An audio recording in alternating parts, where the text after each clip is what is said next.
Estoy live.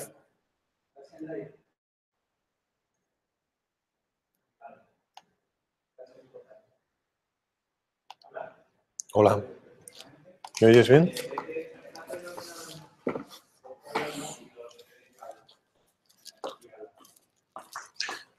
¿Qué tal? ¿Me oyes? Vale. Bueno, pues muy bien, audiencia. Vamos a empezar. ¿Y en año hay alguien? Cristian.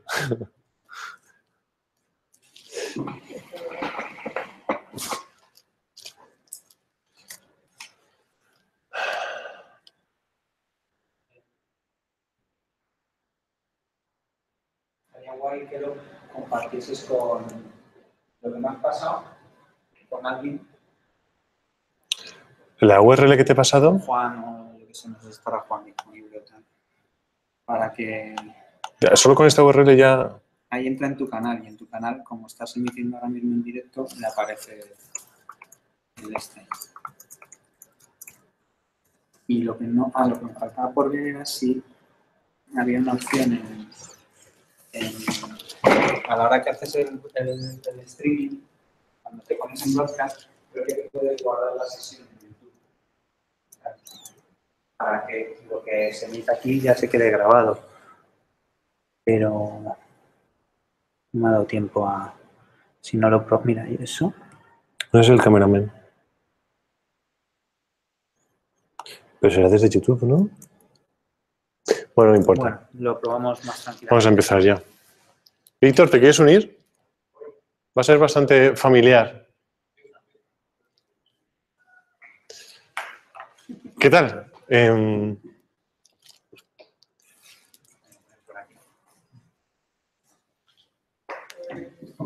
Vamos a hablar de clases, que toca un poquito de refilón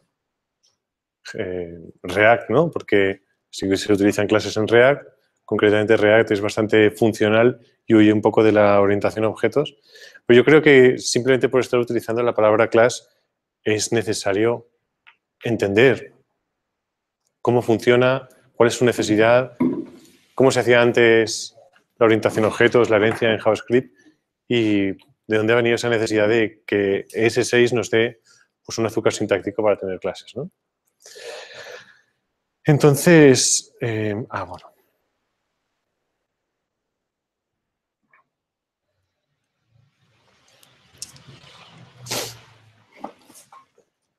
La verdad que las clases no es una característica más que pueda tener el lenguaje o una nueva característica de S6. Es algo muy potente en el sentido de que va más allá de una sintaxis concreta de cómo se hace en este lenguaje, sino que nos da la capacidad de la abstracción.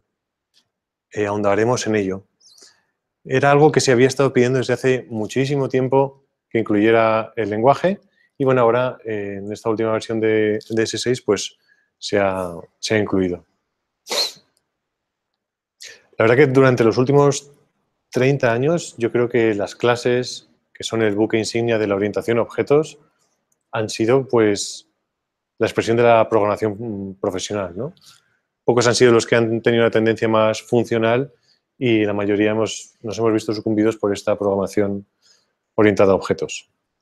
Entonces, lo que no podemos hacer es programar sin entender cómo funcionan las clases. ¿Qué es para vosotros la programación orientada a objetos? ¿Quién me da una semidefinición o unos conceptos básicos de qué es la programación orientada a objetos?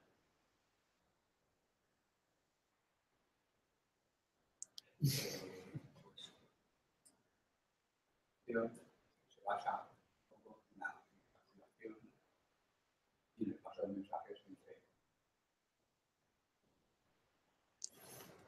Me vale. Instancias en más de un objeto. Padre, ¿no? De alguna forma. Definir sus atributos, crear objetos, y un objeto, o puede hacer creencias. Bueno, veremos, vamos a irlo desgranando poco a poco, ¿no? El problema del que se partía antes de tener una programación orientada a objetos era el spaghetti code. Teníamos una programación estructurada en la que estaba todo mezclado, no había responsabilidades. Teníamos el qué enterrado en el cómo. Teníamos manejo de errores, condicionales, la lógica de negocio, todo mezclado y no se veía claro qué se podía, cuál era el propósito de un trozo de código y cuál era aquellas cosas que se podían reutilizar, etc. Supongamos que tenemos un programa con esta pinta y de alguna forma aquí se definen unas variables, aquí se modifican el valor de unas variables y por ahora todo bien, ¿no? Y el verde podría ser pues la consulta de esas variables. Lo que pasa es que, sobre todo últimamente, los programas han ido y las aplicaciones han ido creciendo muchísimo hasta encontrarnos, pues bueno, con algo parecido a esto, ¿no? El problema del enfoque de la programación estructurada es que esto es inmantenible, porque en el momento que descubro que tengo un bug allí y tengo que descubrir la causa de ese bug, el código desde donde se ha podido invocar o modificar la variable puede estar en múltiples sitios. Y el modificar ese comportamiento puede generar bugs en muchos otros sitios. Entonces, ni tenemos un propósito evidente, el estado de una variable se está modificando desde muchos sitios, o sea, es un estado que está compartido en muchos ficheros. No es evidente qué partes del código utilizan qué otras variables, está todo mezclado, de ahí el nombre de Spaghetti Code. La visión sería que a partir de este código, si sabemos que todas esas líneas acceden al mismo estado, podríamos cogerlas y generar algo con un propósito único, con una responsabilidad única, ¿no? Encapsulamos de alguna forma esos detalles de implementación, de modo que el resto del programa podría ver esas líneas de código como un bloque, como una agrupación, como un único elemento. Un único elemento que, bueno, que podemos aplicar este mismo enfoque a diferentes partes del código y tendríamos bloques. Ya no tenemos líneas de código entremezcladas por todas partes, sino que tenemos bloques o entidades independientes con responsabilidades distintas. Y además, si definimos un protocolo de comunicación entre estas entidades, ese paso de mensajes que decía Víctor por ahí, pues se hace bastante fácil la comunicación sin que haya dependencias o sin que haya tanta dependencia como antes, tanto acoplamiento como antes. Ahora, si descubrimos un bug, es bastante más fácil tenerlo acotado y modificar solo el código relevante. Además, podemos arreglarlo sin que otras partes se vean afectadas, ¿no? Si en algún momento tenemos que ampliar nuestro código y añadir un módulo más, pues bueno, a nivel de bloque es mucho más sencillo que a nivel de línea de código. Y reemplazar partes obsoletas que pueda tener nuestro código, hacer un refactor o lo que sea, es mucho más sencillo. Pero para mí, lo más importante de todo es que, y es la base de la programación orientada a objetos, es mucho más fácil razonar sobre el código. Es mucho más fácil razonar sobre un módulo o sobre un conjunto de módulos o bloques que sobre un código espagueti. De modo que se pueden conseguir muchas cosas. Podemos separar las tareas entre diferentes miembros del equipo sin que haya acoplamiento entre las tareas que están desarrollando esas personas. Y, bueno, aunque crezca la aplicación, parece que es más fácil de manejar, ¿no? En cualquier caso, la programación orientada a objetos introdujo muchos problemas que se solventaron con patrones y formas de ver las cosas que generaron otros problemas que se solucionaron de otras formas y así nos ganamos la vida, ¿no? Solucionando los problemas de las soluciones que ponen otros. Entonces, la visión general sería poder dividir un programa grande en subprogramas, cada programita de esos que tenga una única responsabilidad con un estado interno que maneje de forma interna, que exponga al exterior una API y que se comunique con el resto mediante un protocolo bien definido. Por tanto, y lo que quería reseñar aquí es que la programación orientada a objetos, el mayor beneficio que nos da es a nivel conceptual, porque nos hace más fácil razonar sobre un programa. No es simplemente una sintaxis, una forma de hacer las cosas en un lenguaje concreto.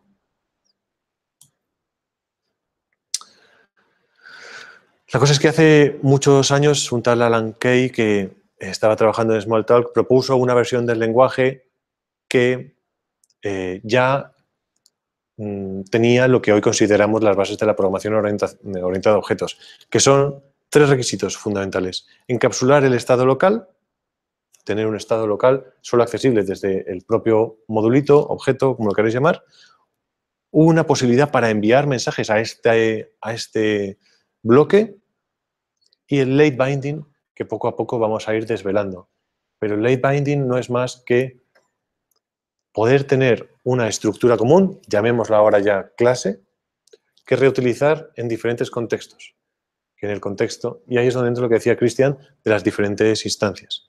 Yo tengo una instancia de una clase y el contexto en el que se ejecuta se resuelve en tiempo dinámico. Si me adelanto 200 diapositivas en este tema, sería this. This es dinámico. This se resuelve de forma dinámica en tiempo de ejecución.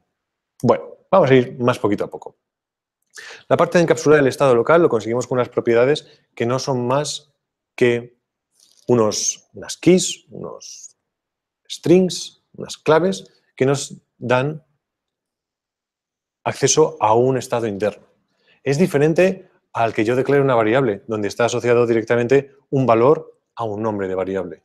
Aquí, el valor de la propiedad va a ser diferente dependiendo del estado interno de mi clase. Eso parece obvio, ¿no? Pero hay que darse cuenta de ello, de la diferencia entre una variable y una propiedad de un objeto. Bueno. Por otro lado, tenemos el envío de mensajes. No sé si alguna vez os habéis hecho la pregunta entre la diferencia entre método y función.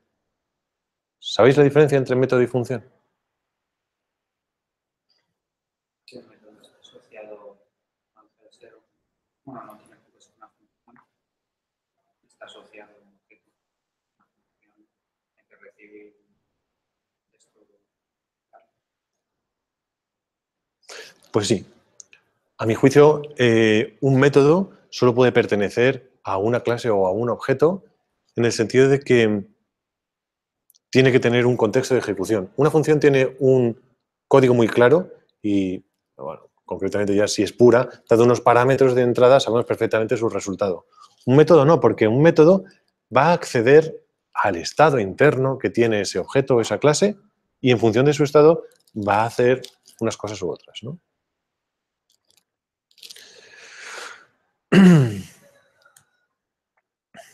Por esto decía que no son llamadas a una función. He ahí la diferencia.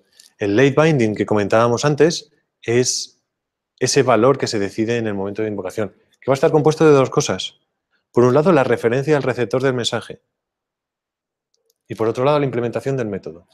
Con el primero, la referencia al receptor del mensaje, me refiero a, concretamente, a this. Que si todavía no tenéis muy claro cómo se resuelve this y todo esto, lo veremos. Pero se refiere a lo que va delante del punto del mensaje. Si yo tengo objeto punto mensaje, lo que va delante es el receptor. Ese mensaje se está pasando, de ahí el nombre de paso de mensajes, a ese receptor. Y ese receptor va a ser this dentro del método. La otra cosa importante es que tampoco vamos a saber la implementación exacta del método. ¿Por qué? Vale, puede que si yo tengo un objeto, vea el código y diga, mira, esta es la implementación. Pero en una clase la cosa se complica un poquito más porque ese método, yo como instancia puedo no implementarlo, pero puedo estarlo heredando de mi padre. O puede haber algún tipo de poliformismo. Puede haber muchas variables para que esa implementación solo se resuelva en tiempo dinámico. Uy, perdona. Por ejemplo, ya un poquito de código. Si yo tengo un objeto con una propiedad counter y hago un incremento, hago un console log, ¿qué me devuelve esto, Cristian? No me falles, ¿eh? Sí. Esto me devuelve, la primera vez que hago el console log, un 0, en el momento que incremento llamando a esa función, devuelve un 1. Vamos a ver ahora este otro caso. tengo un objeto 2 con la propiedad counter y yo lo que hago es asignar a objeto.2increment la función objeto.increment. ¿Qué va a pasar ahora? ¿Entendemos lo que está ocurriendo? En el momento que yo hago el console log de objeto2.counter, me devuelve un 0. Llamo objeto2.increment y me devuelve otro 0. ¿Por qué? ¿Por qué me devuelve otro 0? Es curioso que esté devolviendo un 0 si se supone que yo tengo una propiedad counter, le estoy diciendo que se incremente. Aquí lo que ha habido es una clausura. ¿Qué es una clausura? Una clausura es cuando dentro de una función hago uso de una variable, de una variable que no he declarado en esa función. Si no existiese esto y yo solo hubiese este código, a esta variable, a objeto, se la llamaría variable libre. En el momento que hay una definición anterior, más arriba en el código, donde sea, en ese momento toma valor y esta variable libre, cuando yo devuelvo esta función y la meto en obj.increment, que es una propiedad del objeto, no solo estoy metiendo la función, sino que estoy metiendo una clausura, que es ese objeto junto con su valor actual. Ahora, lo que está pasando es que a objeto2.increment, a esta propiedad, le estoy asignando esta función. Pero como hemos dicho, no es solo una función, es una función más una clausura. Es una función más este dato. Y lo que está ocurriendo realmente cuando llamo objeto2.increment es que estamos pasando por esta función y el objeto que estamos incrementando no es obj2, es el obj1. Claro, cuando hago console log de obj2.counter sigue siendo 0, porque no lo incremento en ningún momento. A esto se le llama scope léxico. Estoy escopeando léxicamente este objeto dentro de esta función. Y ese objeto 2.increment no tiene nada que decir. La referencia es léxica. Lo que se dieron cuenta cuando hicieron JavaScript, que lo hicieron en 7 días, muy rápidamente, pero les dio tiempo a darse cuenta de esto, es que necesitaban una referencia que no tenga el binding léxico. Que no tuviera, con binding léxico me refiero a que si tienes una función de otra función, en la de arriba declaras una variable y en la de abajo la utilizas, esa referencia a esa variable es léxica. Necesitaban que de alguna... Se fija, se crea una clausura. Cuando uses esa función siempre va a estar asociada a ese dato clausurado. Lo que necesitaban es algo que apunte al objeto adecuado. Algo que apunte dentro de la función esa a obj.2. Algo que apunte al receptor. Algo que apunte a lo que está delante del punto. A lo que está a la izquierda del punto. Derecha. ¿Y cuál es ese objeto adecuado? Pues como os decía, necesitamos una referencia que no tenga ese binding léxico. Que apunte al objeto que está a la izquierda del punto. Que apunte al objeto que recibe el mensaje. ¿Alguien se aventura a decir qué es eso? Bien. Ese dis se va a vincular en el momento de invocación. De forma que... A ver si lo vemos... No. De forma que cuando yo invoque a increment, si hago referencia a dis dentro de la función, dis va a apuntar al receptor del mensaje. Dis va a apuntar a obj2. Dis va a apuntar a lo que haya a la izquierda del punto. Bueno. Decíamos también que invocar un método no es llamar a una función, porque necesitamos algo más de información en un método que en una función. Necesitamos un contexto de ejecución. Ese contexto de ejecución es el objeto que recibe el mensaje. ¿Vale? Y luego también decíamos que el lenguaje tiene que poner en marcha maquinaria adicional, tanto para vincular dinámicamente el dis como para seleccionar la implementación del método más adecuada.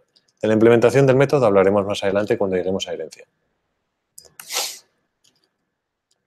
Pero estas dos features que tiene JavaScript por sí solas ya lo convierten en un lenguaje capaz de orientación a objetos. Contener propiedades, es decir, esa encapsulación de unos valores con un estado interno en un objeto, y this, el late binding, ya lo convierten en un lenguaje capaz de orientación a objetos.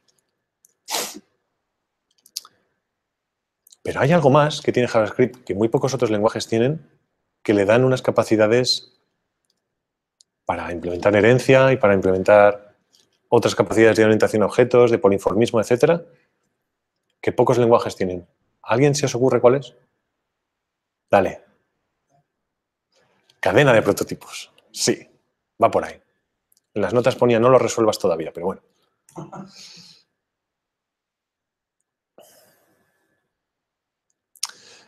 Como os decía, todo esto que hemos hablado por ahora es común a objetos y a clases, pero en el momento que tenemos que hacer esto muchas veces con objetos, se hace repetitivo. Si yo tengo que crear muchas instancias, lo podemos hacer con Object Create, que es una especie de clonar objetos, pero se hace muy laborioso y poco escalable.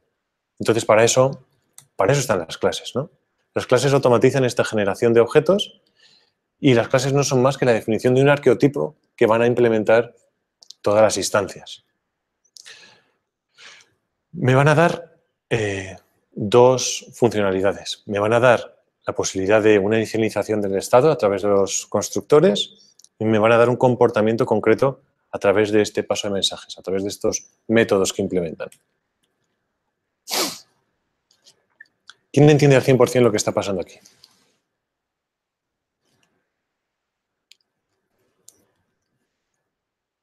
Tenemos una clase que define un arqueotipo concreto. Tenemos un constructor que inicializa el estado interno del que hemos estado hablando hasta ahora. Tenemos ese estado interno que viene definido por todo aquello que incluyamos en this. Y luego tenemos una serie de métodos, park y sit, que van a ser los mensajes que le puedo pasar a este objeto, a esta clase, a estas instancias de la clase. Decíamos también que se pueden generar instancias, ¿no? Y configurarlas. ¿Cómo instancio las clases? Pues para eso está new, que veremos que tiene bastante más tela de la que parece.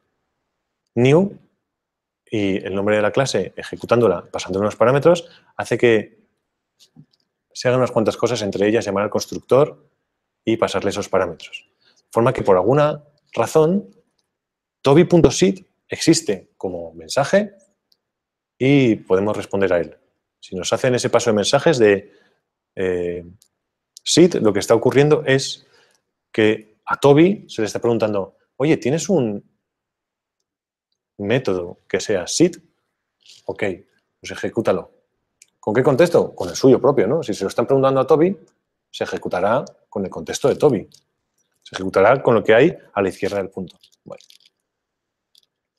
¿Cómo vamos de velocidad? ¿Vamos deprisa, despacio? ¿Os estáis entrando bien? Bueno.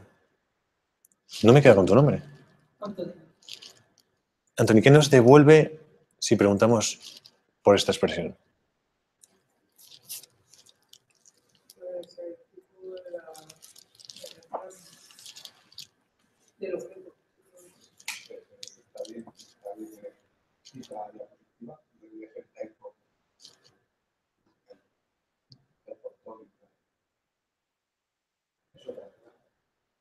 ¿Qué decís que es esto? Ajá. ¿Será un object? Sí, ¿no? Todo casi es un object. ¿O será un function? ¿O es un function? ¿Y una función qué es? Sí, o sea, si preguntas type of dog, te devuelve function. ¿Cómo? Te devuelve función. Function. Te devuelve función. ¿Por qué? Porque al lenguaje se le ven las costuras. Porque realmente lo que hay... A ver qué viene aquí. Porque realmente ese class de S6 que nos proporciona es azúcar sintáctico. Lo que hay por detrás no es más al constructor que has definido como constructor de la clase. O sea, de alguna forma estás redireccionando que cuando llamas con new se va al constructor y lo ejecuta como una función normal, pero con un contexto concreto. Bueno.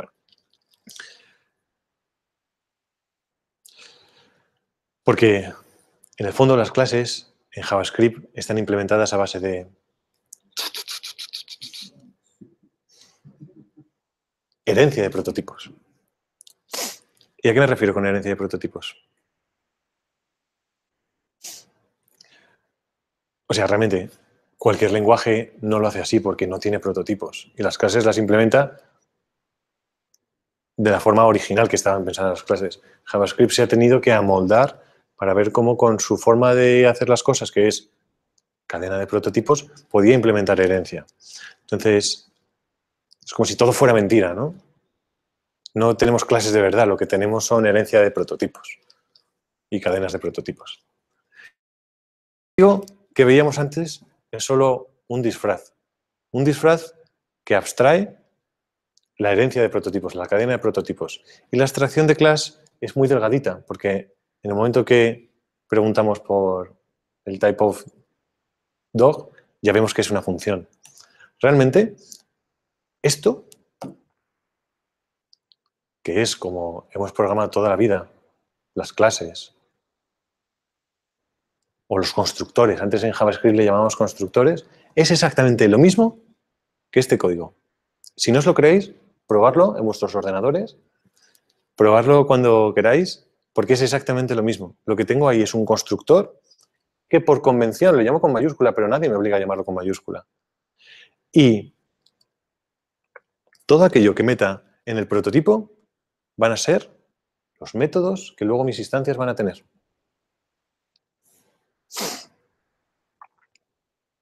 Otra prueba que podéis hacer es que si inspeccionáis la propiedad prototype, justo en la línea siguiente, de dog, veréis que es el mismo objeto, porque los prototypes son objetos, que el prototype de dog cuando lo creas con class. Es exactamente el mismo. Y sabemos que el prototype es aquello que luego nuestras instancias van a implementar. Ahí tenemos un constructor que no es más que una función normal y corriente que nombramos con mayúsculas. Lo que pasa es que nombramos con mayúsculas para identificar que no se va a ejecutar de la forma normal. ¿Y por qué no se va a ejecutar de la forma normal si es una función normal? Porque la voy a llamar con new. Por eso no se va a ejecutar de forma normal. Ahí lo que estoy haciendo es modificar el prototipo.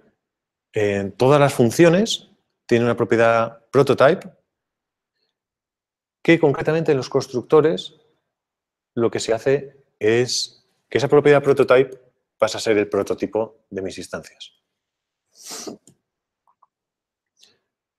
¿Verdadero o falso, Cristian?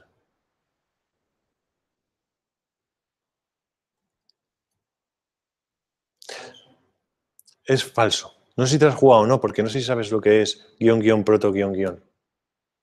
Pues lo sé por momentos, porque cuando lo tengo claro pasa la mosca y lo dejo de tener claro, pero sé que no es lo mismo. Si esto lo visualizamos con un esquema de cajitas y yo tengo un objeto y defino la propiedad 1 y 2, ese objeto tiene esas propiedades. Luego, si le pregunto a ese objeto, por ejemplo, por tu string, él no lo tiene en esa cajita, no lo tiene. Lo que pasa es que en la última fila de esa tabla tiene una cosa que es guión, guión, proto, guión, guión, que hace referencia a un objeto del que extiende. Que si es un objeto simple, no es una clase que extienda de nadie, será object. Y object ya sí tiene su toString y otros métodos, ¿vale? Entonces, el proto es el siguiente objeto en el que voy a buscar propiedades en la cadena de prototipos. Podría ser, está bien dicho decir que el proto de dog es el prototipo, en este caso de una función. Sí. Porque el type of the dog hemos dicho que es una función, por tanto, su dog guión guión proto guión guión será el prototipo de una función, que tendrá pues muchos métodos. A ver, ¿a alguien se le ocurre un método de función? Sí.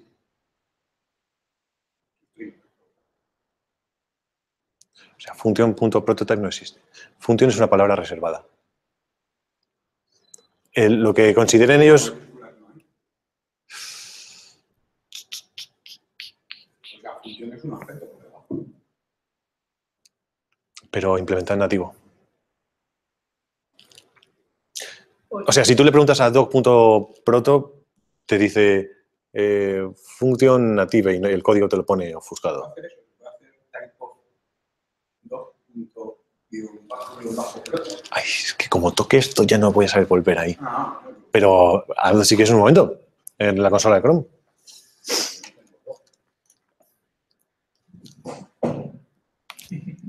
Pero te puedes hacer una función vacía que hagas eso. Una función vacía. Función. Una función vacía. Escríbela con mayúsculas si quieres. Si te creas una función vacía y le preguntas por su proto, no por su prototype, a ver qué te dice. El objeto, el object es una base, ¿no? A ver si... Va a estar muy lejos. Está lejísimos. Está lejísimos. Me he pasado. Mira, ahí estaba. Ahora vemos esto, sí que.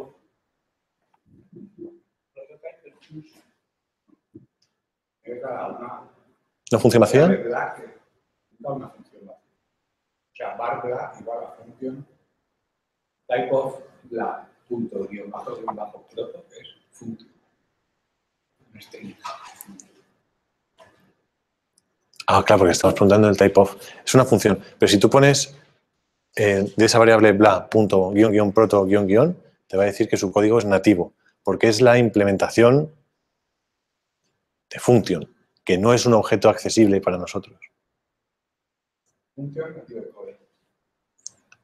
Porque ya, y ahí, si lo viéramos, sí, no te va a dejar. Pero si pones bla punto guión guión proto guión guión punto guión guión proto guión guión, ese será el proto de la función nativa que no te deja ver el código. Y será object en teoría, si le preguntas typeof. Bueno, vamos a dejarlo aquí que nos estamos complicando, ¿vale? Pero como os decía, de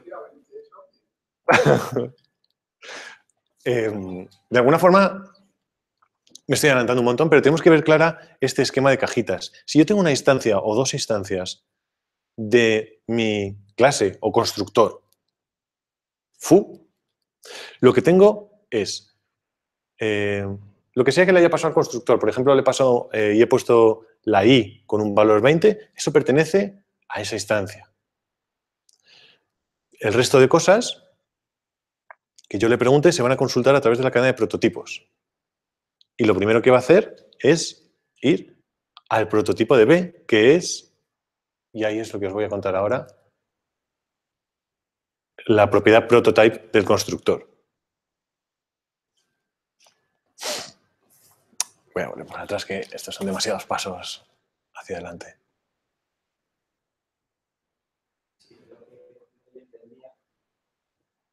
Vale. Hay poquita cosa aquí, a ver si llegamos a esa diapositiva y me decís que todos la entendéis. Entonces esto es falso, ¿no? Porque el proto es el objeto que se usa para resolver la cadena de prototipos. Nos quedamos con eso. Y la tienen todos los objetos, es decir, todo Qiskii. Prototype es el objeto que se usa para construir proto. Y solo lo tienen las funciones. Concretamente lo tienen las funciones para que lo tengan los constructores, que son funciones, que son los únicos que deberían utilizarla para algo útil. Vale. Entonces, ¿para qué sirve la propiedad prototype? Y por eso os decía que new es tan importante. Cuando un constructor, su llamada, su invocación está precedida por new, se ejecuta como constructor. Y antes de ejecutar un constructor suceden tres cosas. Y aquí está la raíz de todo lo que os quiero contar. Si os quedáis con esto, entendéis la cadena de prototipos. Cuando yo llamo a un constructor, antes de que se ejecute la primera línea de código del constructor, se crea un nuevo objeto vacío. Se le asigna como prototipo, es decir, como su guión proto de ese objeto vacío, la propiedad prototype del constructor.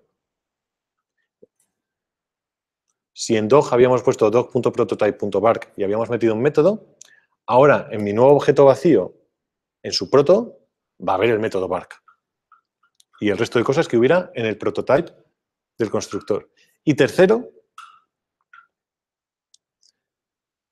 this se vincula a este nuevo objeto.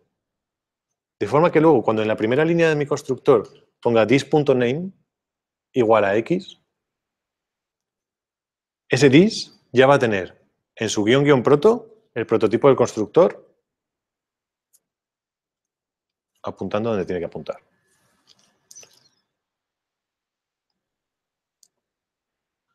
Por tanto, estas dos yo creo que son claras. Un nuevo objeto y luego una asignación de la propiedad prototype a _proto, por ahí viene. Y esto lo que está haciendo, ¿quién sabe lo que es la invocación indirecta a través de call y apply? ¿Todos la conocemos? ¿Tú también? Vale. Sí, apply es para llamar a una función, pero con un contexto concreto y unos argumentos concretos. Pues esta tercera, esto de this dentro del constructor se vincula a este nuevo objeto, no es más que constructor.apply this. Es decir, estoy llamando al constructor con el nuevo objeto que me he creado como el contexto, para que dentro del constructor this tenga esas cosas. Y eso es lo que sucede. Además, también resaltar que de forma implícita se está devolviendo this si no pongo ningún return en un constructor. Si lo pongo, pues bueno, devolveré eso, pero mi constructor deja de tener sentido. No. Va a haber casos en los que a lo mejor lo quieras hacer. Tenemos un ejemplo por ahí que lo hacemos, pero es un poco ñapa. Vas en contra de lo que son los constructores. Está feo. Está feo. Igual que está feo que llamen a la propiedad prototype. Apenas llamo de otra forma y sería más fácil de entender. Sí, la podrían haber llamado constructor de prototipos, pero era un poco larga ahí, ¿no? Pero sí, toda la razón. Ten en cuenta que fueron 7 días. Les dio poco tiempo para hacer las cosas.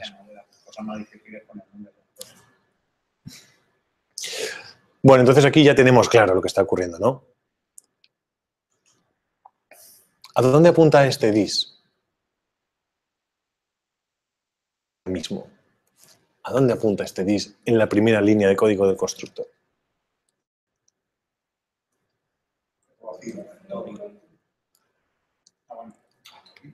A un objeto vacío. Muy bien, Víctor. Pero desarrollame un poco más. ¿Y qué tiene? Espera. No, espera. ¿El objeto vacío qué tiene en su proto? Función. Uh-huh. No, el prototype De dog. Bien, eso es lo que quería oír. Tiene el prototype del constructor. Porque esa es la forma en la que hacemos, que construimos la cadena de prototipos. Por eso yo he metido aquí en dog.prototype.bark una función. Porque ahora este this, en this, _proto, _bark, está esa función. Y si alguien me llama a this, a toby.sit, en la cajita de Toby no va a encontrar nada, pero va a ir al proto que va a apuntar ese objeto a este objeto. Y sí va a encontrar a Bark. O me he perdido, o difiero, Ya. o discrepo. Probablemente te has perdido. O sea, no hemos dicho que dog. No estamos hablando de dog.proto. No, estás hablando de dog.prototype. Has dicho que dog.proto tiene bark. Y eso no es. No, he dicho que Toby-proto. Toby-proto tiene bark. ¿Por qué? Porque Toby-proto apunta a dog.prototype. Porque eso es lo que hacen los constructores, encadenar la cadena de prototipos. Y en el Toby-proto, ¿tienes también el prototipo de función o solo tienes las que has definido ahí? En el Toby-proto solo va a tener bark, sit y proto. Y si accedes a ese proto, es el prototipo de función que tiene todos los métodos que tenga el prototipo de la función. Y Pero eso lo he heredado porque viene de una función constructora. eso lo he heredado porque en la cadena de prototipos está hecho así. Porque tú cuando has puesto function doc, en ese código nativo que Víctor no podía ver, está puesto que en ese nuevo doc, en su --proto, tengamos function, el prototipo de function. Entonces, prototype,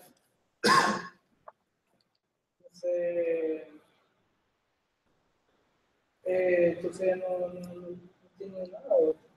¿Cuál, perdón, que no te he oído al principio? Toby.prototype no existe, porque la propiedad prototype solo existe en funciones. Y Toby es un objeto. Y Toby es un objeto. Vamos a darle un poquito más de cobo a esto, ¿vale?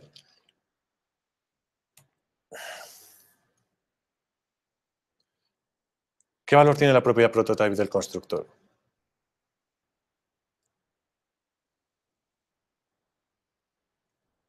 ¿Qué valor?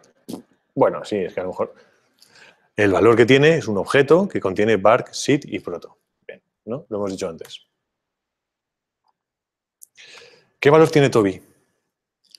Cristian, ¿qué propiedades tiene Toby? En su cajita. Toby. En proto tiene prototype de 2. Sí, pero bueno, Name. a lo que me refería es que tiene name y tiene proto. No tiene más en su cajita. Anthony, ¿verdadero o falso?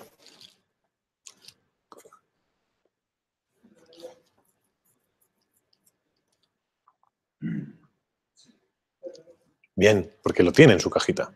El JSON property no es nada más que una función que nos dice si está en su cajita o si está en la cajita de... o si no está en su cajita. Si está en su cajita o no. ¿Víctor?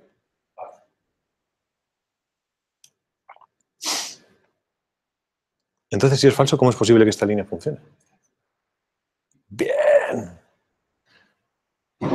Cada instancia guarda su propio estado, pero además comparte la implementación de los métodos a través de su prototipo. ¿Y qué pasa si hago esto? Madre mía. Estoy modificando el prototipo de la clase constructora. Si ahora me creo... Sí. Si ahora me creo una nueva instancia y pregunto por spot.sit, ¿qué me devuelve? No sé, yo me voy a jugar a la segunda, porque estás cambiando. O sea, cambiar. Vale, y si después de esa línea pongo toby.sit, ¿qué me devuelve? No sé, el proto es por referencia. Bueno, tú sabes del lenguaje un poco. Los objetos se pasan por referencia o por valor. Siempre se olvida, por referencia. Entonces, ¿Qué ha dicho yo? A3.sí, pues dirá también que no tiene nada. si yo tengo una caja, un objeto, con name, que es spot, con name y proto, que apunta a otro objeto, y yo ese objeto lo modifico, concretamente modifico una propiedad bark y le cambio su valor, ha cambiado. Ha cambiado. Y cuando acceda a través de su cadena de prototipos, por tanto,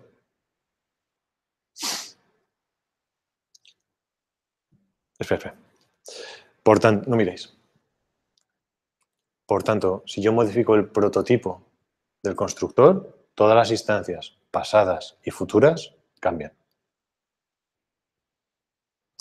Este es para pillar. ¿Qué devuelve esto?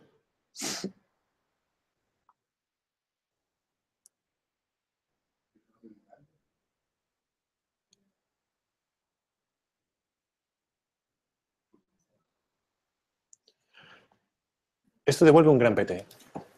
Porque esto es una arrow function. ¿Y qué pasa con el arrow? El arrow, la única diferencia con una función es que no crea un nuevo contexto de ejecución. No crea un nuevo dis. Cuando yo llamo a toby.sit, este toby estaba pasando en las funciones normales como parámetro implícito aquí y por eso lo podía utilizar. Cuando utilizo una arrow function, no se le hace ni caso al receptor y el dis que hay aquí es el mismo dis que había aquí. Y dis, cuando no hay ninguna función más por encima, apunta a la variable global, que en browser es window y en Node es global. Y si en global y en window no estaba name, dis.name, peta. ¿Alguno me podéis dejar mi cargador que está allí? Porque ¿Cómo? Aquí. O sea, poner una variable que se llame dis, creo que no se puede. No, sí se puede. Pero no serviría de nada porque lo que tú recibes aquí es lo que le pasan aquí.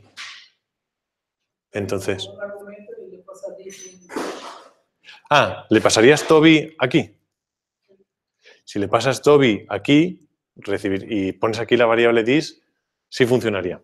Pero no lo queremos para nada. Si queremos que funcione como siempre, utilizamos una función. Si queremos que funcione... Gracias, tío. Al otro lado. ¿No? Al otro lado. Si queremos que funcione sin crear un nuevo dis o un nuevo contexto, utilizamos un arrow. Normalmente las arrow, así como regla general, vamos a usarlas en funciones de usar y tirar, en funciones anónimas dentro de un bucle for o similar. Bueno, muy bien. Llegamos aquí y bueno, esto más o menos lo hemos visto antes. Con estas bases puestas, podemos hablar de herencia, ¿no? La cosa es que la herencia, como lo hemos hecho hasta ahora, antes de que hubiera clases, estaba un poquito rota. Un poquito rota en el sentido de que teníamos que hacer muchas cosas a mano y no siempre funcionaba. ¿Quién me sabría decir con precisión exactamente cuál es el problema de este fragmento de código?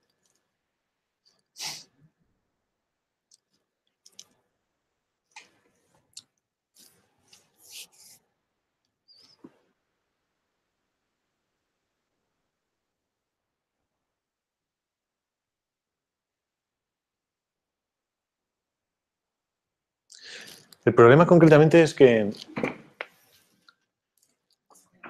breathe no está en la cadena de prototipos de Toby. Porque nadie lo ha puesto ahí. Ha habido un intento superfluo de intentar encadenar la cadena de prototipos diciéndole que el prototipo de dog o la propiedad prototype de dog es mammal, que era la función constructora superior de quien quería heredar. Pero ¿desde cuándo los prototipos o la propiedad prototype, que luego va a ser la propiedad proto de las instancias, es una función? Mis prototipos, mis cajitas, son objetos. Por tanto, ¿qué habrá que hacer ahí? Lo que habrá que hacer ahí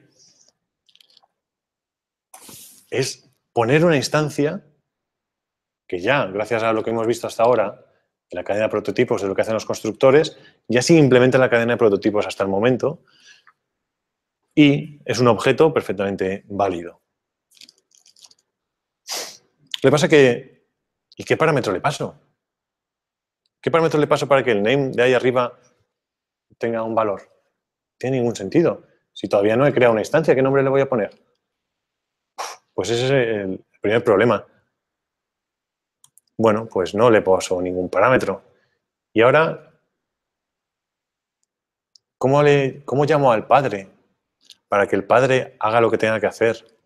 Es decir, asignarle el nombre que recibe a dis.name y que yo siga manipulando ese dis. ¿Cómo lo puedo hacer? ¿Cómo podría llamar? A ver, decidme lo primero que os venga a la cabeza.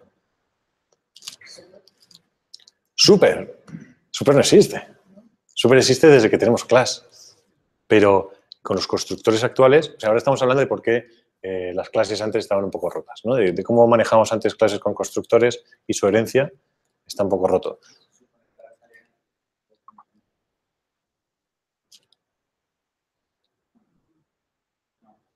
No, todavía no hay ningún enlace. Ah, bueno, estaría en proto.name.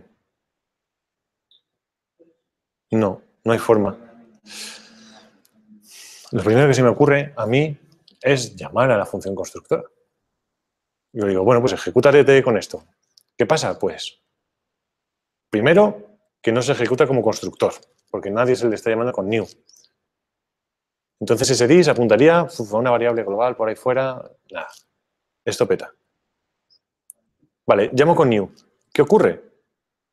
Que el valor de dis ahí arriba sería un objeto vacío, se le asigna un nombre, pero se pierde, lo que devuelve el constructor de arriba se pierde. De alguna forma querríamos hacer algo así como dis igual a new mammal name, pero dis no se puede asignar directamente.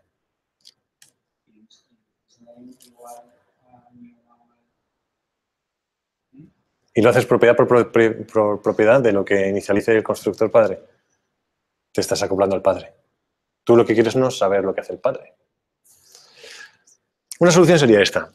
Quiero llamar a mammal con este contexto, con mi dis y el resto de parámetros que me estén pasando, para yo después seguir modificando dis y añadirle dis.surname o whatever.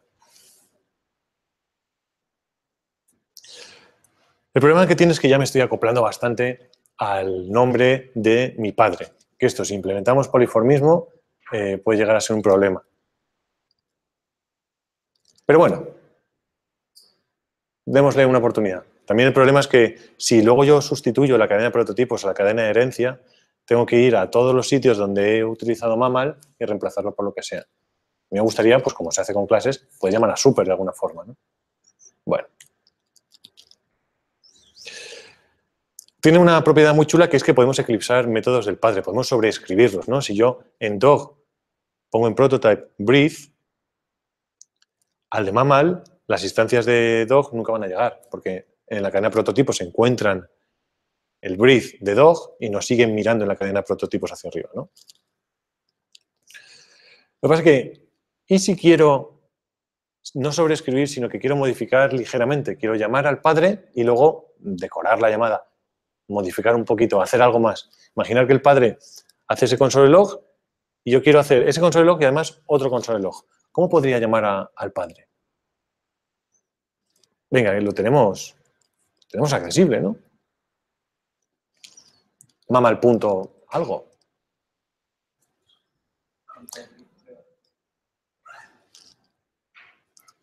Ahí realmente no lo estás sobreescribiendo, ahí estás creando los bits, una mamá y otra.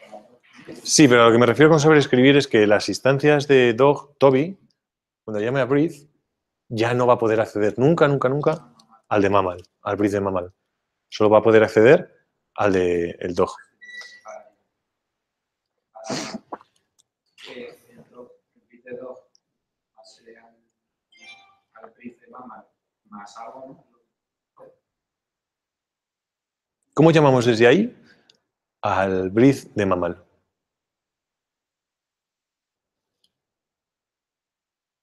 Pues llamando a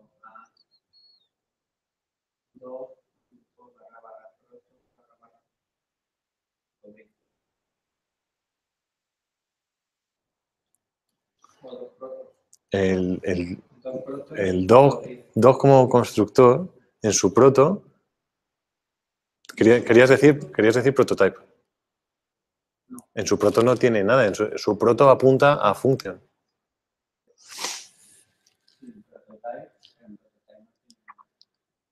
Tiene una instancia de mammal. Bueno, me refiero, podéis llamar a mammal, lo que pasa es que otra vez nos acoplamos. Podríamos hacer mammal.prototype.breathe.call this. Estamos llamando al prototipo de mammal, al método breathe, con un contexto concreto que es mi dis, el dis de esta instancia, el dis, en ese caso, de Toby. De nuevo, nos estamos acoplando más y más a Mammal y en el momento que hay que sustituirlo, cambiarlo por otro o lo que sea, pues es un problema, ¿no? Vamos a repetir el mismo ejemplo, pero con clases de S6. Vamos a ver lo simple que queda. Si yo utilizo la palabra reserva de extends para extender de Mammal, lo que voy a tener es exactamente lo mismo de antes, pero con mucho menos código. También entender que si una clase no define un constructor, se usa el del padre. Se usa el del padre, pero con el late binding que hemos visto hasta ahora, con el dis, correcto. Simplemente un constructor hay que tener en cuenta una cosa muy importante, que es que hay que llamar a super para que se ejecute el constructor del padre, porque si no estaríamos omitiéndolo, ¿vale? De alguna forma hay que llamar al constructor del padre y luego hago lo que tenga que hacer. Si no tengo que hacer nada, no pongo constructor. Si tengo que hacer algo, llamo a super y después hago lo que tenga que hacer. Por eso en React, siempre que ponemos un constructor, que no se os olvide llamar a super con las props, lo primero. ¿Hay alguna forma de llamar a super y que cogiese toda, o sea, que no tengas que pasarle una? Porque en React es fácil porque está con el proxy. Sí. Pero, por ejemplo, es en el constructor de Mammal, .name, .x, Tienes muchas formas. La más sencilla que se me ocurre es, aquí no pones nada y ese parámetro implícito que todas las funciones tienen, que es arguments, se lo pasas directamente a este. Pero para pasárselo a este directamente, tienes que pasárselo o con apply o con el spread operator, .arguments. Otra opción es poner aquí .args, que también está aplicando el spread operator en los params, y pasarle .args ahí.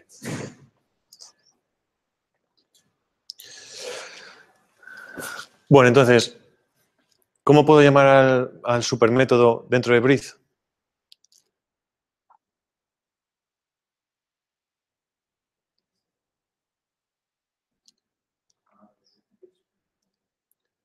Pues con super.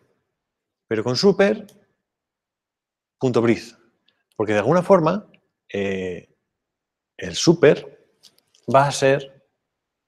Hemos visto que las clases por debajo están implementadas con constructores, ¿no? De alguna forma, super realmente es el constructor. Entonces, en el constructor hijo, puedo llamar a super como función y ejecuta ese constructor. Y en los métodos, tengo que llamar de alguna forma a super.breathe. Es decir, la nomenclatura es diferente. En el constructor se llama directamente a super, se invoca, y en los métodos hay que llamar a super, el nombre del método. De esta forma tenemos incluso más flexibilidad, pudiendo llamar a super, otro método del padre.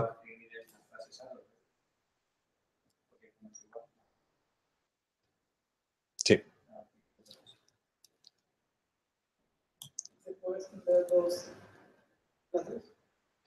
Si se puede hacer una especie de mixing que extienda de las dos, no. Con clases, no. Para eso tendríamos que irnos al otro lado de la programación, que con composición sí puedes obtener algo parecido. Que es justo como la antítesis de la herencia, ¿no? Bueno, una cosa bastante interesante de la herencia es poliformismo, que no es más que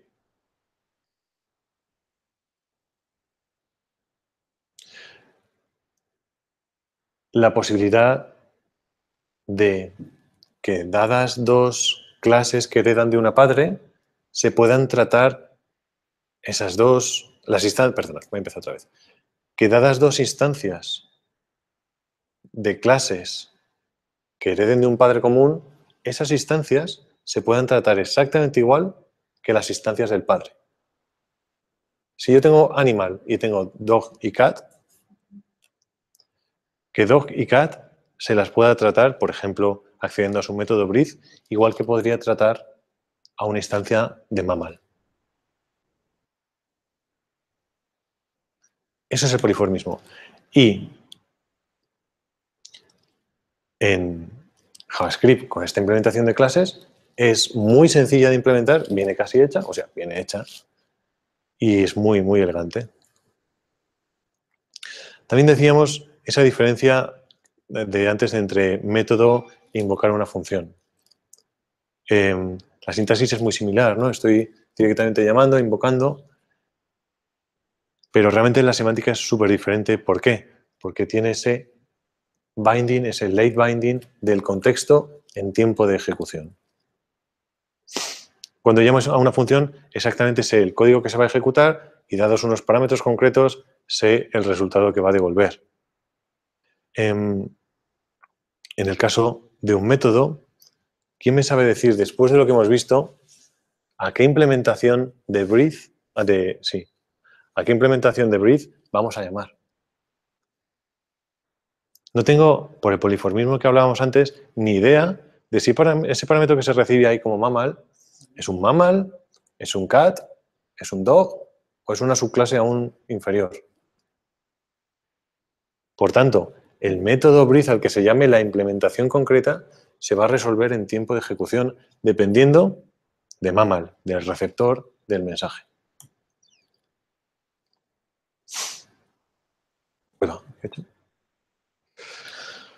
Por tanto, cuando invoco un método no sé ni qué código se va a ejecutar, ni con qué contexto se va a ejecutar, y también subrayar el nombre del paso de mensajes se llama así por eso, porque estoy delegando la responsabilidad de la ejecución, qué código y qué contexto, en el llamante, en el receptor, ¿no? O sea, no en el llamante, en el receptor. A eso le llamamos late binding. ¿Y por qué no sabe JavaScript qué código se va a ejecutar? Pues porque hasta que no reciba ese contexto y resuelva está el método, si en su propia cajita o en las cajitas de más arriba, no va a saber qué implementación tiene ese método. Y os lo acabo de decir, pero ¿qué método, qué mecanismo usamos para encontrar el método adecuado? La cadena de prototipos. Exactamente igual que hace con cualquier propiedad, lo hace con los métodos. Si antes le preguntaban por la propiedad 3, él buscaba en su cajita, no la encontraba, iba al proto, buscaba en el proto, no la encontraba, iba al siguiente proto y ahí la encontraba y la devolvía. Con los métodos es exactamente igual, porque no dejan de ser propiedades. Busco, no está, voy al proto, busco, no está, voy al proto, la encuentro, ejecuto. Fuera. Y de nuevo, este es una vuelta de cabeza más. ¿Por qué podemos utilizar el código de un método del padre en una instancia del hijo? Sabiendo que se va a ejecutar con el estado de la instancia. Es que a lo mejor no se entiende bien la pregunta, pero la historia es que aunque yo estoy llamando al método breathe de 3 cajitas más arriba, el this dentro de esa función va a apuntar a la instancia, al receptor, a lo de la izquierda del punto. No al padre o al abuelo, que era el que tenía el método, porque el contexto se resuelve en tiempo de ejecución. Si unimos cadena de prototipos más this, tenemos ese late binding y ese dynamic dispatch por la cara, que son las cosas que hacen que la orientación a objetos funcione. El dynamic dispatch es otra forma de decir ese mecanismo por el cual se escoge en tiempo de ejecución el método que responderá a un determinado mensaje. Si yo quisiera modificar el comportamiento del método padre, Si quieres modificar el comportamiento de un método padre, no tienes más que declararte en la clase hija un método con el mismo nombre que haga algo diferente. De esa forma... ¿Cómo? ¿lo sobreescribe o ejecuta primero el padre? No. Si tú dentro de tu clase hija, en ese método que tiene el mismo nombre que el del padre, no llamas a super, el método del padre nunca más se va a ejecutar. Si quieres ejecutarlo y luego ejecutar algo más, llamas a super y listo.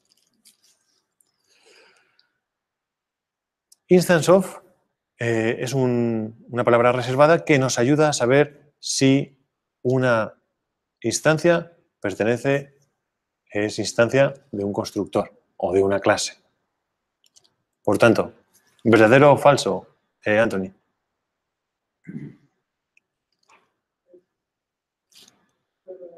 Claro, esta es verdadero, con seguridad. ¿Y esta, Cristian?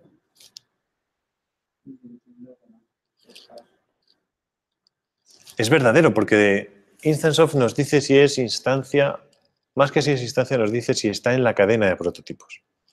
Entonces, dog tiene como constructor a dog, que a su vez sus instancias tienen como constructor a mammal, etc. Está en la cadena de prototipos. Instance of nos va a decir que sí. Si preguntamos si una instancia de dog es instancia de cat, son hermanos, digamos, eso nos va a devolver que no. Y de nuevo, si preguntamos esto, ¿qué dirías, Cristian? True, porque todo al final es instancia de object, del object constructor. Has dicho que dog y cat serían como hermanos. Eso lo pienso yo mucho cuando pienso en clase.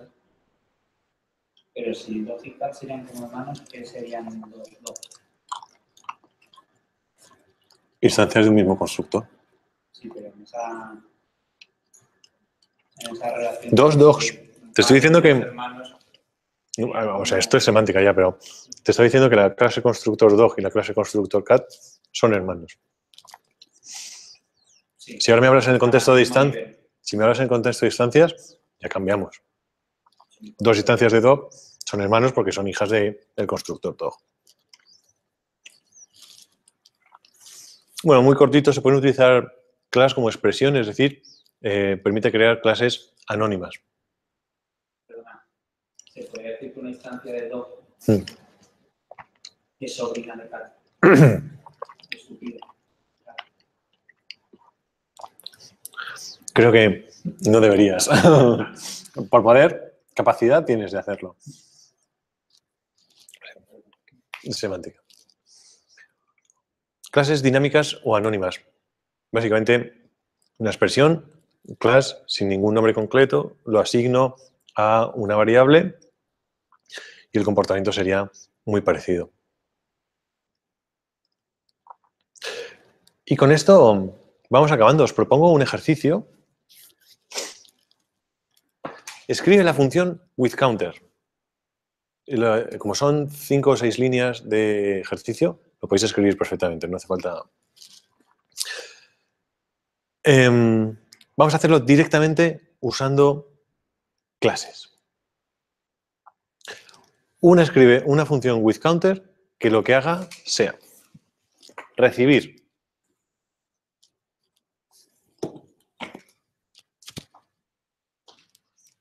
un constructor, bueno, una clase, y que devuelva otra clase que extiende de esa clase, como parte principal del ejercicio.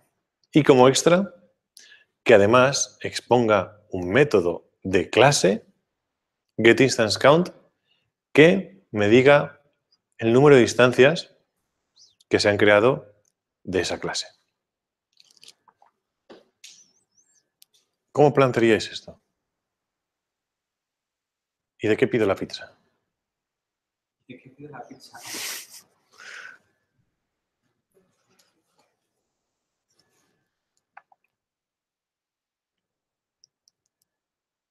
Pero va a ver si vas acumulando en la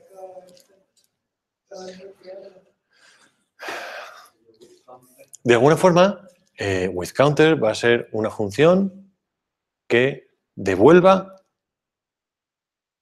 una nueva clase que yo me cree dentro de esa función. Escribirme eso.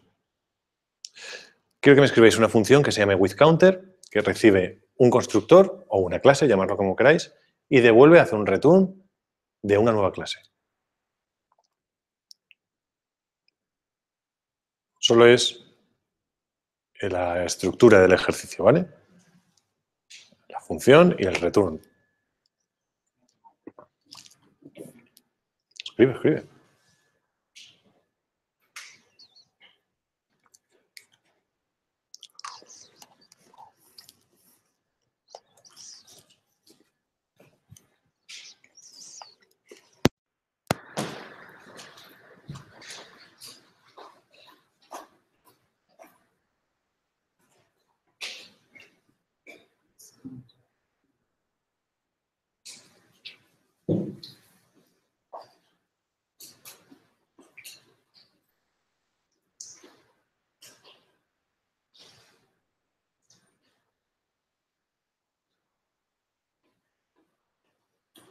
¿Queréis igual a pizza?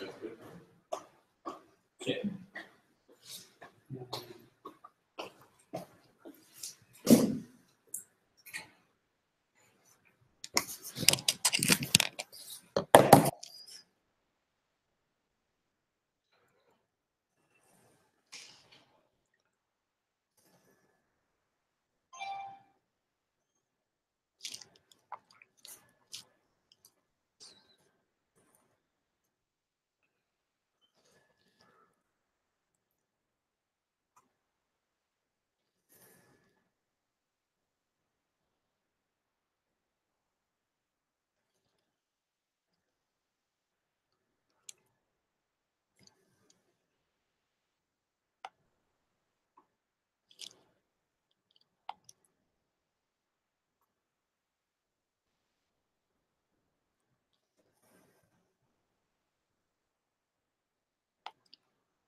No entiendo esto. Me devuelve una clase, una nueva clase, no una instancia de esa clase.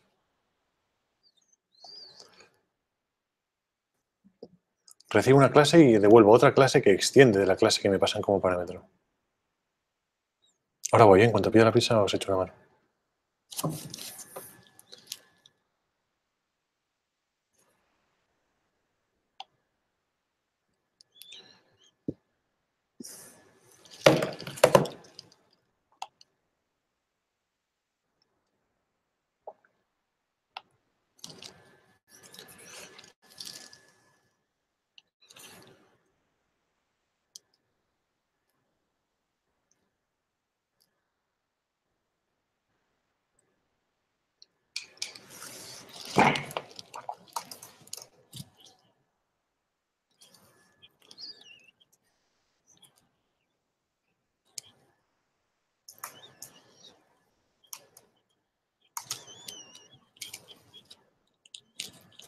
¿Qué os apetece? Hoy podemos elegir. ¿Alguna petición? Eso es que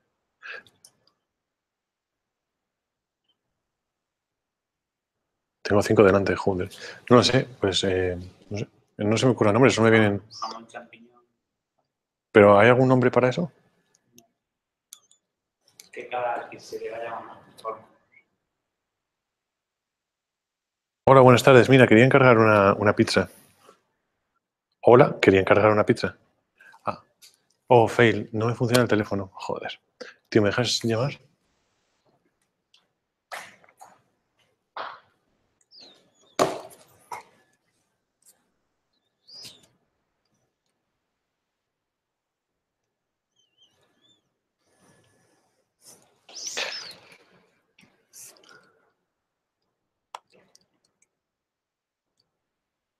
Bueno, pues ya no tenemos a nadie en streaming, pero sí me estaría viendo cómo llamo el Telepi. Puedes narrarlo. Bueno, y ahora, ¿cómo llamaríamos a Telepi?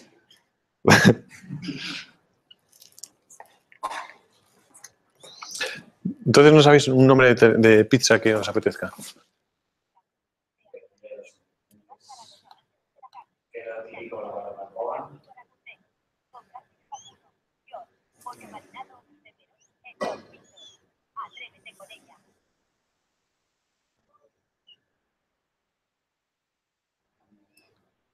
Una gourmet de cebolla. Vale.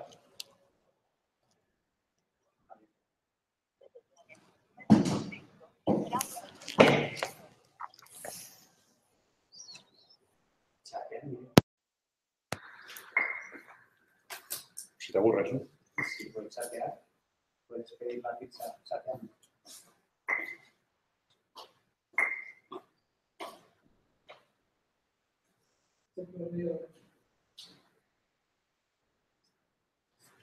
Hola, buenas. Mira, quería hacer un pedido. A domicilio. Calle Calatrava 27. 610 70 30 44. 27. Vamos, es una opción. La puerta con un cartel rojo, con un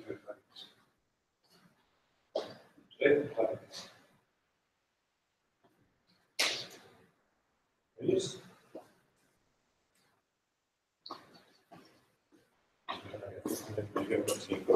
¿Me oís ahora?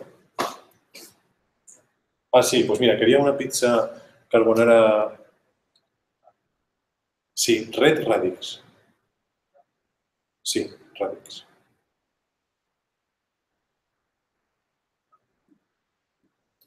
El pedido sería una carbonara gourmet de cebolla, masa fina, familiar. Ah, pues vale. ¿No me viene para atrás? Pues no, pues entonces te pido una por ingredientes que sea familiar, ¿vale? Pues cebolla, bacon y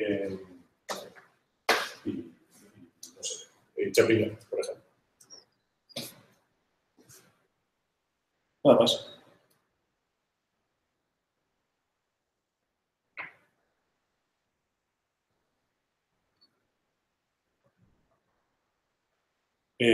¿Con tarjeta se puede pagar? Pues con tarjeta vamos a pagar. Muy bien, gracias. Chao. No sé un carajo, tío. Déjalo ahí. A ver, qué absurdo, ¿no? Que no te pueden dar una familiar de la gourmet, ¿sabes? Sí. Que no sabe cómo se hace. ¿Sabes? Para hacerte la banda. Pues ya tendrán hecho ya.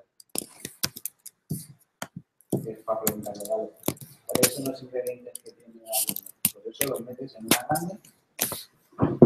Stents. Bueno, vamos a ver si hacemos el ejercicio entre todos, ¿vale?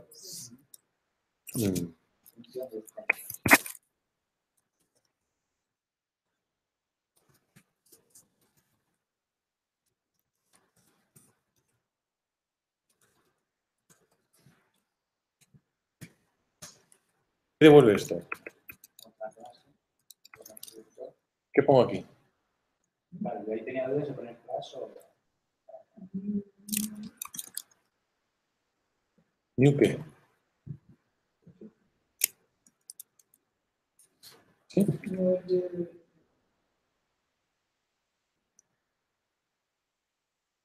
Lo primero tengamos claro qué queremos devolver. Queremos devolver otra clase, para que quien haga uso de ello pueda crear instancias con aquello que hemos devuelto. Con new lo que se crean son instancias. Así que con new no podemos empezar. Vamos con la otra opción. Yo quiero devolver clase. Y como hemos visto, podría ser perfectamente una clase anónima.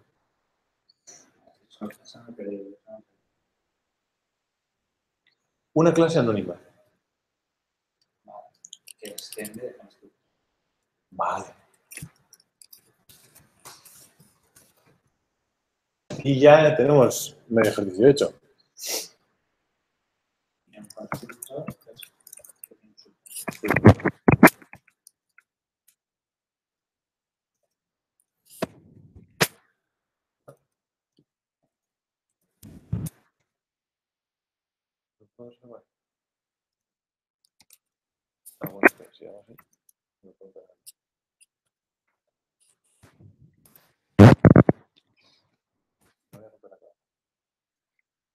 Entonces,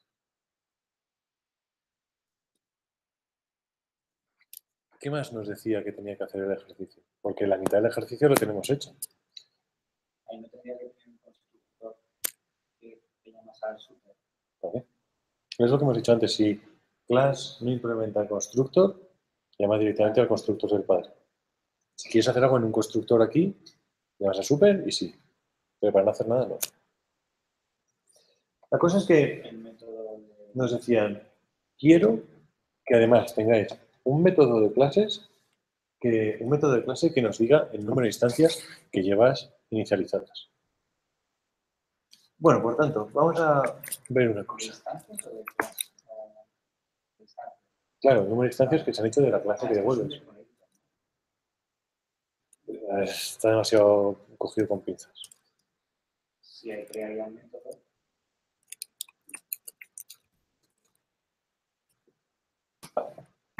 Entonces, si solo metes una variable,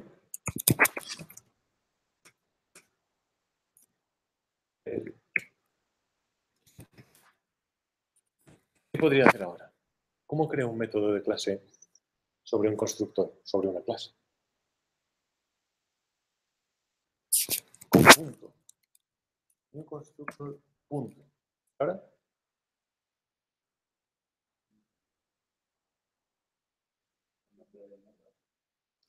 Me gusta el nombre del método.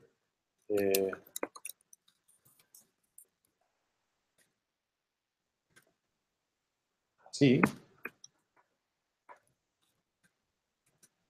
Pues hemos creado un método de clase. ¿Qué pasa si hubiera hecho esto? ¿Dónde hubiera estado el método? Claro, hubiera estado en las instancias, porque todo lo que meto en el prototype, en la propiedad prototype de mi constructor, va a estar luego en el proto de las instancias, como hemos visto hasta ahora. Por tanto, si lo meto en el prototype del constructor, es un método que van a tener disponible las instancias. Si lo que hago es ponerlo directamente en el constructor, lo tiene disponible el constructor, obviamente. Esto es un método de clase, un método de instancia. Vale. Ahora la pregunta es, ¿y qué hago referencia aquí? ¿Dónde llevo el número? ¿Dónde llevo ese contador? ¿De alguna forma que tengo que devolver? Return. Counter. ¿Dónde me inicializo el counter?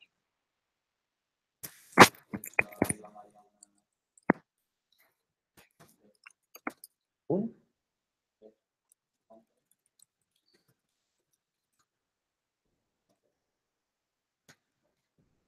El counter igual a 0. ¿Y dónde incrementamos el contador? Ni idea. ¿Cuándo deberíamos incrementar el contador? No. El counter, vamos a ver el código. Vale. A ver, ¿cómo consigo yo volver hasta...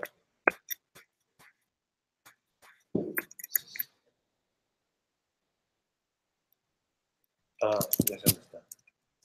Ahí arriba. ¡Ole! Aquí, with counter, recibe mamal y devuelve un content mamal, que es otro constructor que extiende de mamal. Y yo lo que quiero es poder crear instancias, que eso ya lo podemos hacer. Y quiero también poder llamar a un método de clase que me devuelva el número de instancias creadas. Habré incrementado cuando alguien ha llamado a new del constructor que he devuelto. Ahí incremento.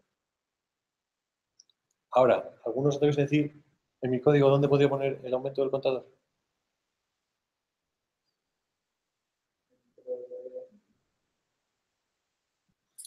En el constructor. Me gusta eso.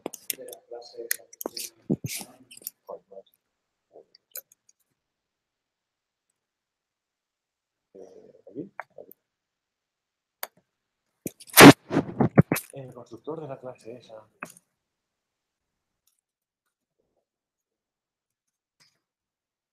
Bien.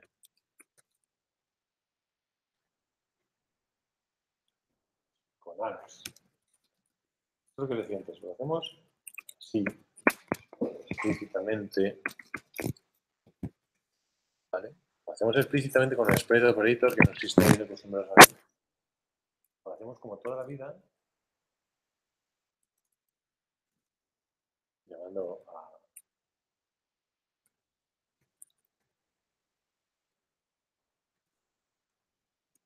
un contexto y le paso a alguien.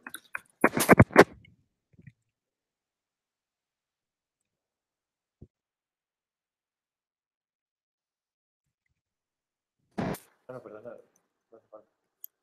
Creo que se les puede llamar. Lo miro mientras seguimos. La forma segura que funciona es con un argumento con nombre. Vale. Entonces decíais que aquí es un incremento.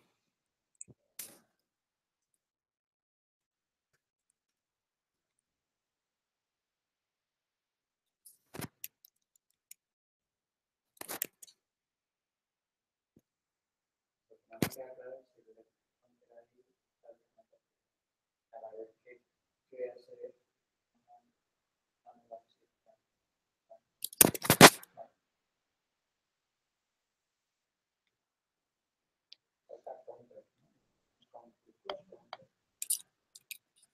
Uy.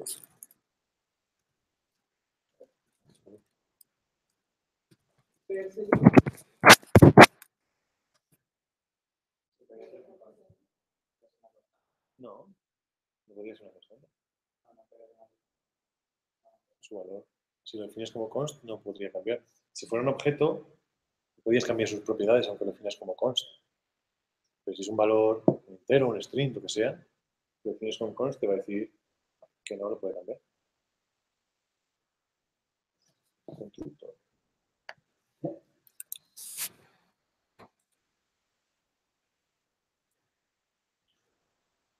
Pues no tiene mucho más, ¿no? Bueno, vamos a ver si terminamos las ideas. ¿Bien? ¿Quién? ¿Todo el mundo lo entiende? ¿Todos los de la sala lo entendéis? Sí.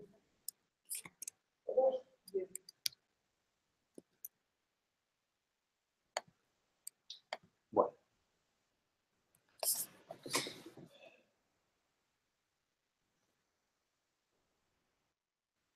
De forma que este código funciona, ¿no? Y cada vez que crea una instancia, se llama nuestro constructor, incrementamos esa variable clausurada counter y como está clausurada se mantiene entre llamadas.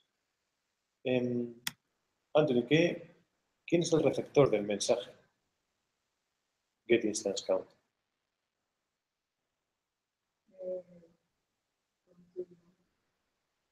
Perfecto. Lo de la izquierda del punto, ¿no? ¿Qué pasa?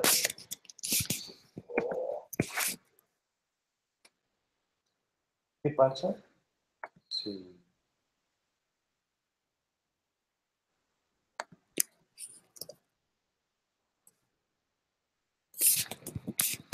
Esto lo meto para ahí.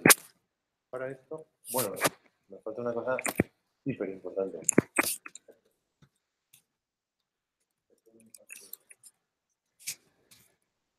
¿Qué pasa si en vez de una variable clausurada yo lo que hago es...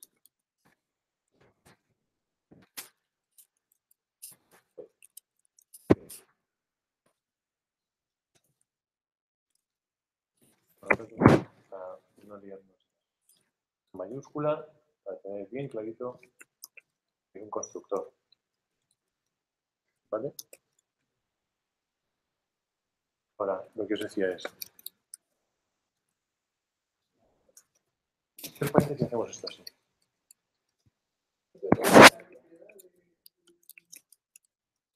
Porque hemos creado un método de clase,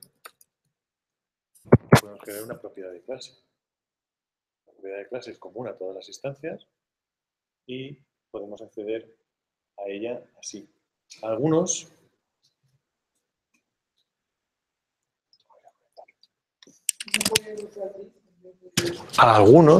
voy. A lo mejor os lía el hecho de aquí me estoy creando una clase, aquí le estoy metiendo un método y dentro del método estoy accediendo al nombre que estoy poniendo aquí. Eso se puede, el lenguaje me va a dejar. Siempre que ocurra en diferentes momentos del tiempo, no hay ningún problema. La definición de la clase, o la definición de la función en este caso, mejor dicho, es en un momento y quien ejecute getInstanceCount va a ser en otro momento. Así que sí puedo llamar a ese constructor en ese punto. Para implementarlo en el constructor con counter precisamente. No, me lo he dejado.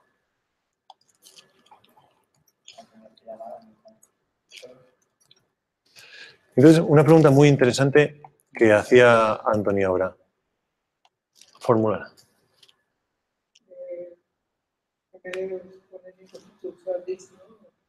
Aquí. ¿Esto va a funcionar?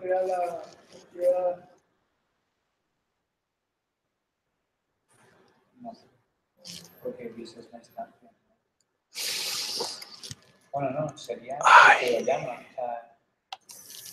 This no lo asociéis a instancia. This asociarlo a lo de la izquierda del punto. this asociarlo al receptor. Si es un método de clase, el receptor será la clase y this será ese new constructor que teníamos en nuestro ejemplo. Pero Por tanto, this se puede poner de esta forma aquí así. cuando yo creo una instancia de este nuevo constructor, Cuando yo creo una instancia, tal y como hemos visto, que funcionan los constructores, esto estaría mal. Porque lo que me han dicho es que lo primero que hace en la línea 0,5 aquí es crear un objeto vacío.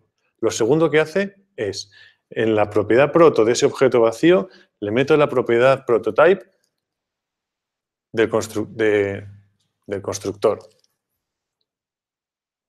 Y después llamo a esta función constructor con contexto ese objeto vacío this. De forma que this aquí no tiene counter. No apunta a este counter. vale, pero hay que dejarme un constructor para que funcione. Voy.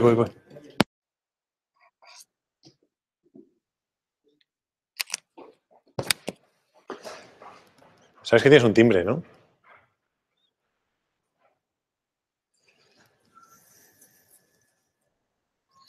¿Bien? Claro, sería un constructor. Ahí tiene que ser new constructor, sí. Uy.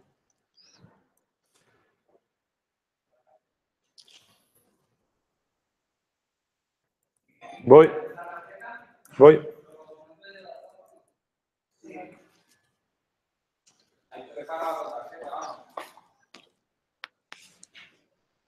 Sí, hemos pedido datáfono, ¿eh? No está puesto, ¿vale? Voy y vuelvo entonces. Ok. Vale, empezaremos. No quedará pizza, pero... Que a lo mejor no queda pizza cuando vuelva. ¿Vale?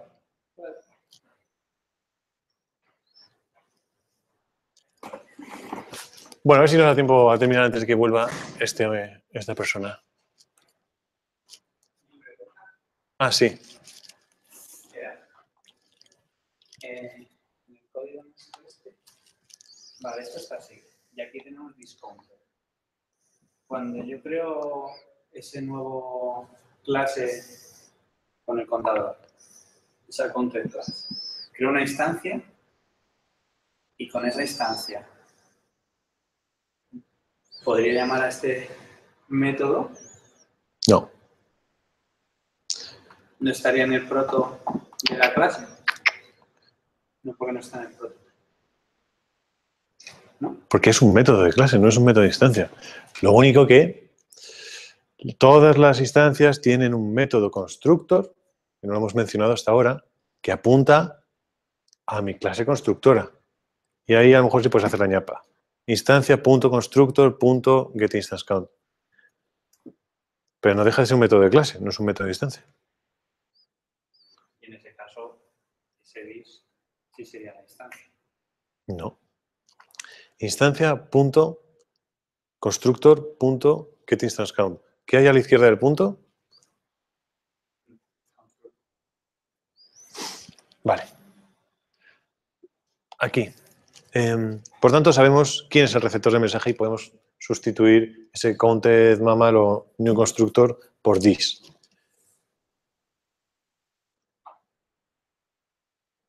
¿Cuál es el prototipo de counted mammal? ¿Cuál es la propiedad prototype de counted mammal? La propiedad prototype. Ahora mismo está vacía, ¿no?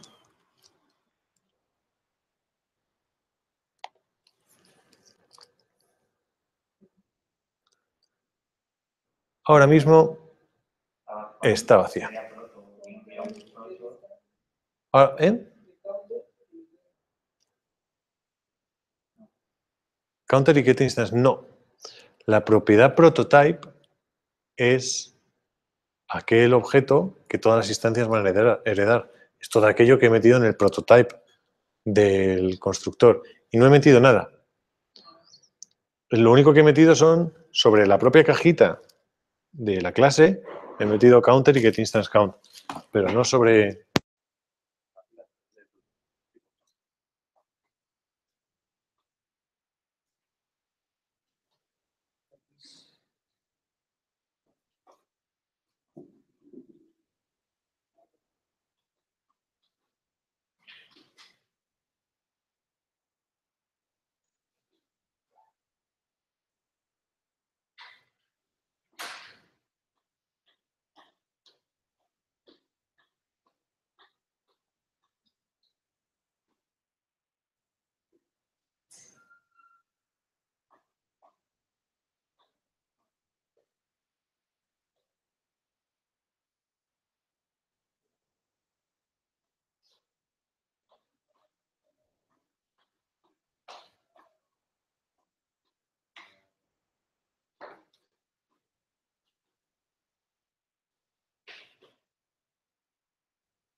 En la canción y se ponen los puntos en el procesador y a ver si la pista nos da energía. Eso siempre. Eso siempre. Y una pobrecita ya se vuelve a casa.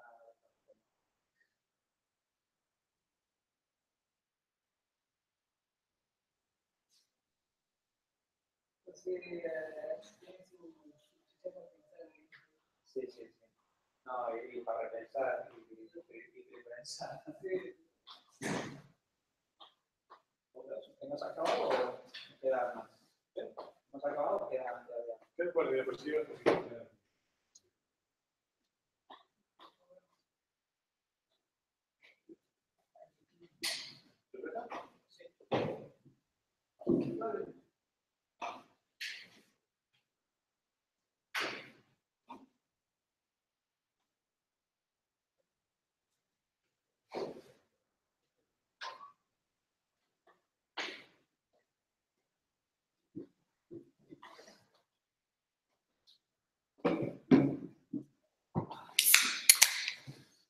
Bueno.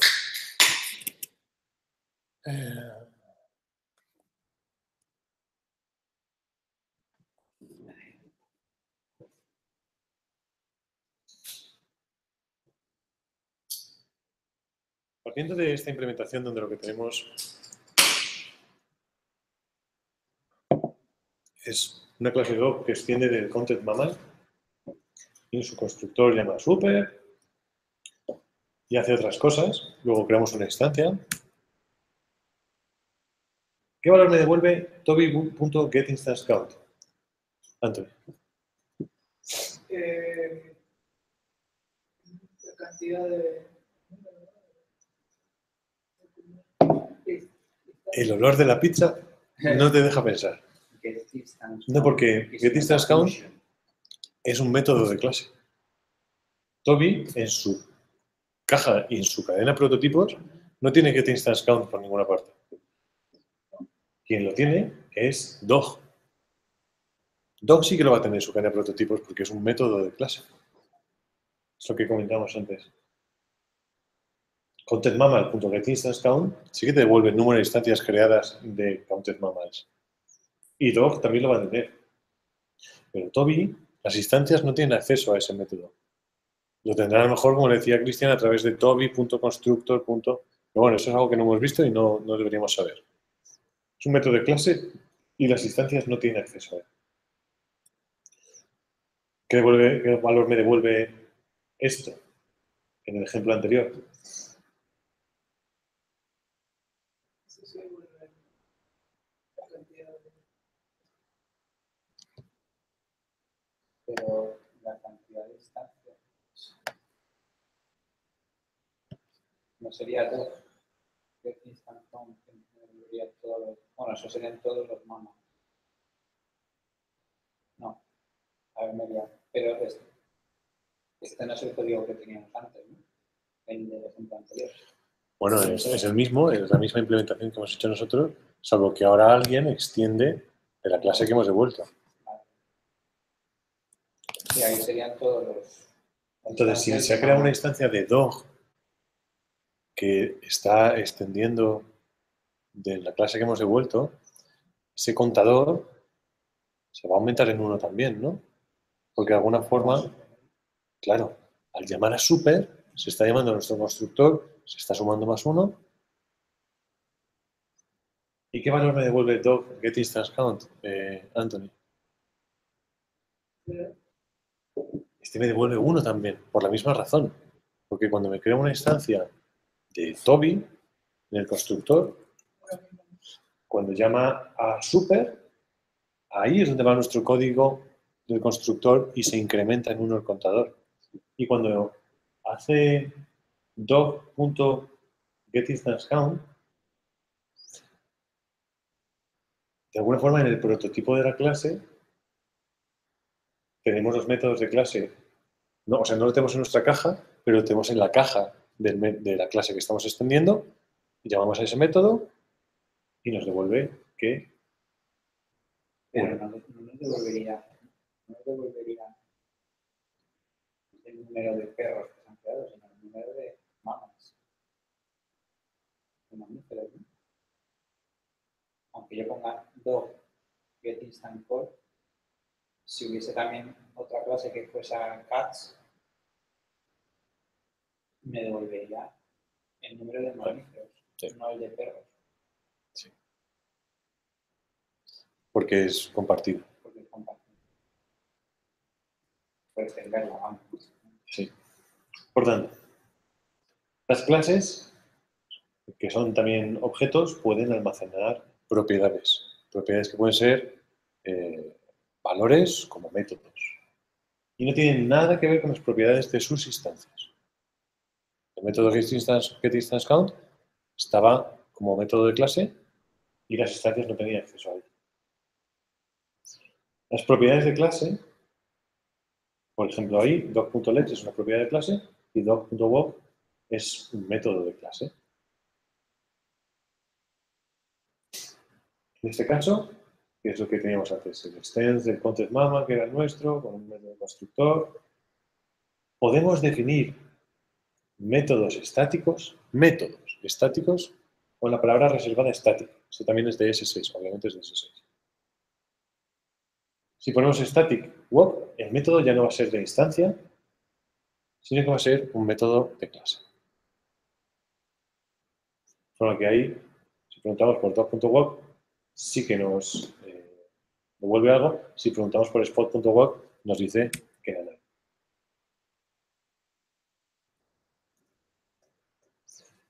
Una pregunta abierta.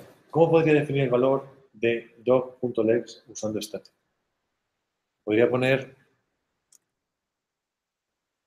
static.lex igual a 1, igual a 4. Ahora mismo no. No se puede. Ahora mismo con static solo se pueden definir métodos estáticos.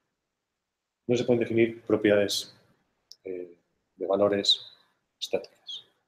¿Por qué? Bueno, porque les habrá dado problemas la implementación de por debajo y no sabía cómo hacerlo.